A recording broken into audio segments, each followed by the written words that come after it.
Assalamualaikum warahmatullahi wabarakatuh. Kami dari kelompok 4 akan hasil diskusi kami mengenai akar dan pertumbuhan akar. Sebelumnya, perkenalkan anggota kelompok kami.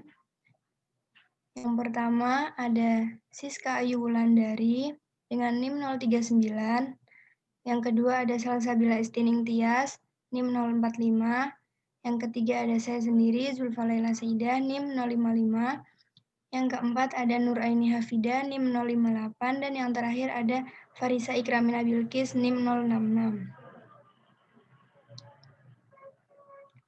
Di sini kami akan membahas beberapa poin. Yang pertama ada akar dan fungsinya.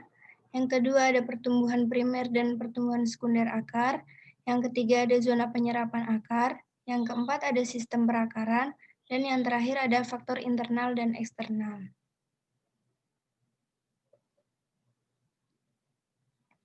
Akar.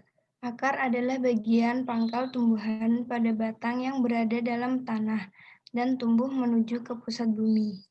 Untuk fungsi akar sendiri dibagi menjadi 4 bagian. Yang pertama ada penyerapan, yang kedua ada penyokong, yang ketiga penyimpanan, dan yang terakhir sintesis senyawa organik.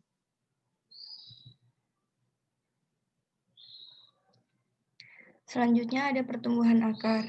Pertumbuhan akar dibagi menjadi 3 bagian, yaitu pertumbuhan primer, pertumbuhan epidermis dan rambut akar, dan pertumbuhan sekunder. Untuk pertumbuhan primer, akar yang memanjang biasanya memiliki 4 daerah, yaitu penutup akar, daerah meristematik, daerah pemanjangan sel, dan daerah diferensiasi dan pematangan.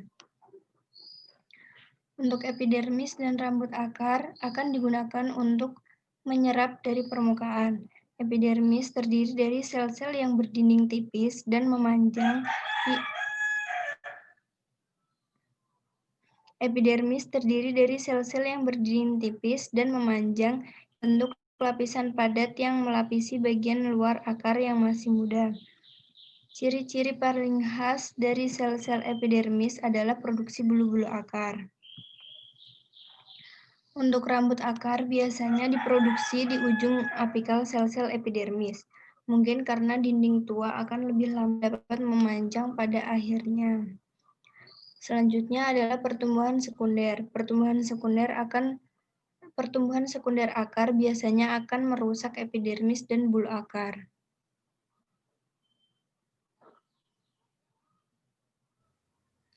Yang selanjutnya ada zona penyerapan. Poin-poinnya yaitu tentang akar muda, peran akar tua, jalur pergerakan air radial, dan mikoriza.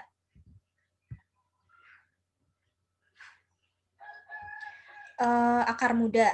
Zona penyerapan pada akar muda hanya sedikit air yang terserap melalui zona meristematik karena perlawanan yang diberikan oleh protoplasma yang padat dan kurangnya unsur pemandu untuk membawa air itu pergi. Penyerapan maksimum air dan garam terjadi di daerah di mana silem dapat dibedakan dengan baik, tetapi suberisasi dan lignifikasi belum berkembang cukup baik dalam mengurangi masalah permeabilitas. Yang selanjutnya, peran akar tua. Sebagian besar penyerapan air dan zat terlarut oleh banyak tanaman tahunan terjadi melalui akar yang telah mengalami pertumbuhan sekunder dan ditutupi dengan lapisan jaringan suberisasi. Tanaman berkayu yang tidak memiliki akar yang tumbuh secara aktif mampu menyerap air dan mineral melalui akar suberisasi mereka. Sebagian besar air dan garam harus diserap melalui akar yang lebih tua.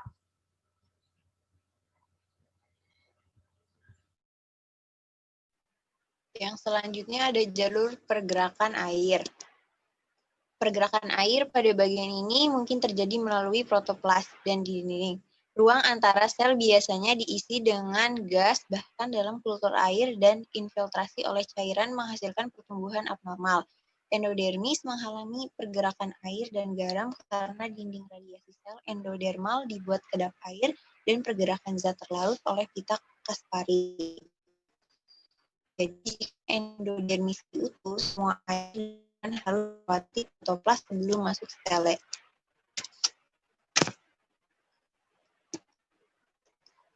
Yang selanjutnya ada mikoriza.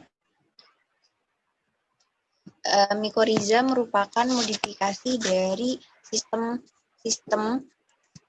akar. Ada dua mikoriza, yaitu mikoriza endotrofik dan mikoriza ekotrofik. Pada mikoriza endotrofik, miselium berkembang di dalam jaringan akar, tetapi sangat sedikit mempengaruhi penampilan luar. Pada mikoriza ekotrofik, miselium penembus jaringan kortikal menyebabkan hipertrofi dan percabangan yang luas.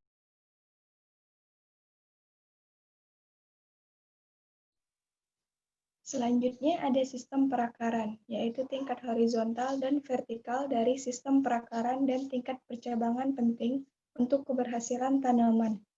Yang pertama ada kedalaman dan penyebaran akar, di mana spesies yang berakar dalam lebih disukai untuk menstabilkan tanah.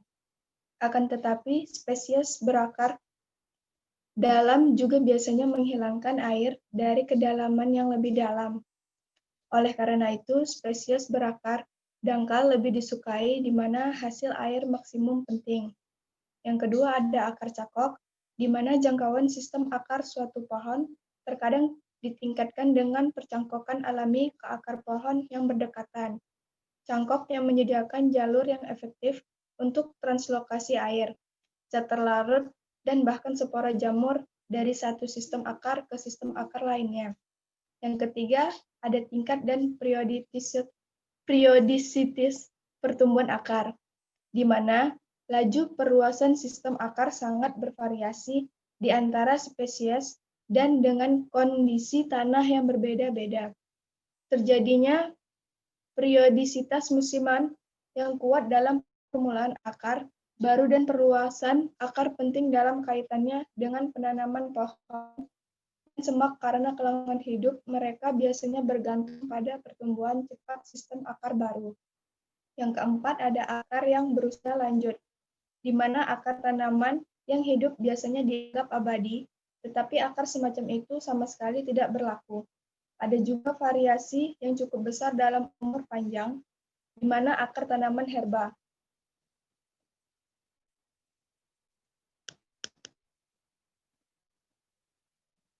Selanjutnya ada faktor internal. Yang pertama ada karakteristik keturunan. Itu pentingnya faktor-faktor keturunan dalam mengendalikan terlihat di tempat sejumlah spesies tumbuh berdampingan tanah yang sama. Perbedaan dalam jenis sistem akar bibit dapat mempengaruhi beberapa hanya dapat tumbuh karena sistem akar yang dangkal tidak memungkinkan untuk bertahan hidup kekeringan.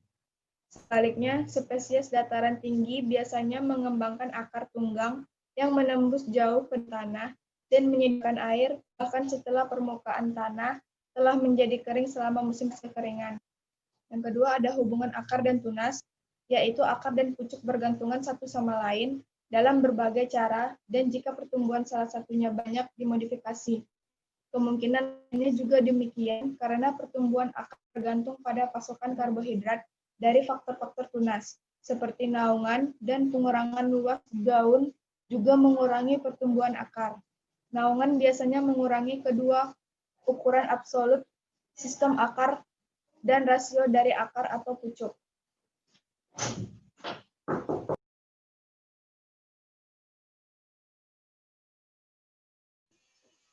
Selanjutnya adalah faktor eksternal, itu ada 6.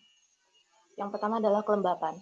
Kelebihan air di dalam tanah menggantikan udara dari ruang pori non-kapiler dan menghasilkan kekurangan oksigen yang menyebabkan kematian banyak akar. Akan tetapi, kekurangan akar juga akan menyebabkan terhentinya pertumbuhan akar. Yang kedua ada suhu. Suhu optimal bervariasi menurut spesies. Tahap perkembangan dan suplai oksigen sekitar 20 hingga 25 derajat Celcius untuk sebagian besar spesies. Yang ketiga ada aerasi. Efektivitas pertukaran gas sangat bergantung pada tekstur tanah dan struktur aerasi terbatas di tanah berpasir, tetapi sering tidak memadai di tanah bertekstur halus. Yang keempat ada cahaya. Cahaya dengan intensitas rendah diperlukan untuk keberhasilan pertumbuhan berbagai jenis akar yang dipotong dalam kultur, seperti untuk keperluan sintesis zat pengatur tumbuh. Yang kelima adalah mineral, konsentrasi garam, dan pH.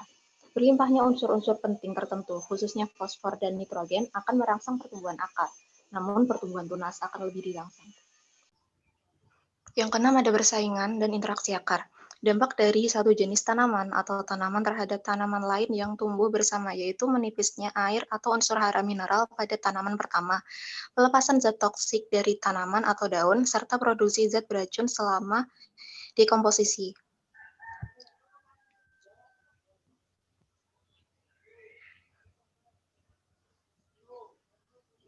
Kesimpulan, peran akar dalam penyerapan air dan mineral di dalam tanah yang dipengaruhi oleh faktor internal dan eksternal sudah diketahui dengan baik, tetapi harus diberikan perhatian yang lebih banyak karena perannya sebagai organ sintesis yang penting.